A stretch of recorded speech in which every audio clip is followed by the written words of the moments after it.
Pinagmalaki naman ni Department of Budget and Management Secretary Amena Pangandaman na nananatiling matatag ang ekonomiya ng Pilipinas. Sa kanyang speech sa Philippine Economic Briefing sa Cagayan de Oro ngayong araw ng Lunes, iniulat ng kalihim na lumago pa sa 5.5% ang gross domestic product ng Pilipinas sa ikalawang quarter ng 2025. Kabilang sa nakapag-ambag ng paglago ng ekonomiya ng ating bansa ang mas manageable na inflation rate noong nakalipas na buwan ng Setyembre na nasa 1.7% at masiglang employment rate na nasa 96.1%.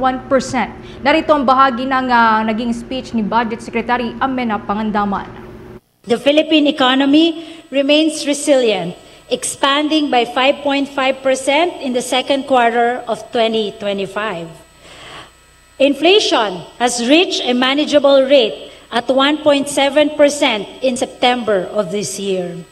Meanwhile, employment remains robust at 96.1%, translating to over 50 million in the workforce. And the median age of just 25, the Philippines is home to one of the youngest and most dynamic workforce in the world.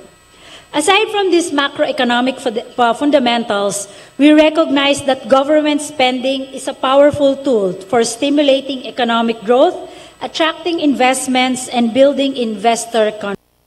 Tinukoy naman ng opisyal ang Northern Mindanao o Region 10 bilang isang mahalagang instrumento sa paglago ng ating bansa. Ito ay sa kadahilan ng ang rehiyon ang itinuturing na food basket ng ating bansa na siyang nagpo-produce naman ng malaking bahagi ng agricultural commodities tulad ng mais, nyog at saging at itinuturing ding rising center para sa agri-industrial development. Samantala, tiniyak din ng Department of Budget and Management Chief ang pagpapatupad ng reform agenda sa mga budget priorities sa pamamagitan ng New Government Procurement Act na itinuturing bilang biggest anti-corruption measure sa kasaysayan ng Pilipinas na layuning isulong ang transparency at labanan ng korupsyon sa gobyerno.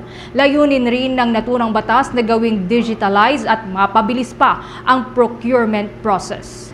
To complement these budget priorities, we continue to pursue a reform agenda aimed at creating a predictable, business-friendly environment free from corruption and red tape. Towards efficiency, but even more towards fighting corruption, one of the reforms I am most proud of is the new Government Procurement Act. Initiated by the DBM with our procurement service and the Government Procurement Policy Board, this is hailed as the biggest anti-corruption measure in the country's recent history, as the law introduces mechanisms to promote transparency, combat corruption, and improve efficiency in government procurement processes.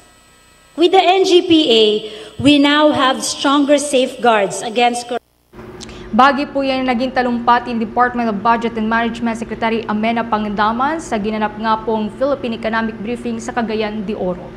For the most trusted source of news and information, visit our website at www.bomboradio.com. Follow us on Bombo Radio mobile app, Facebook, YouTube, TikTok, and X, formerly Twitter.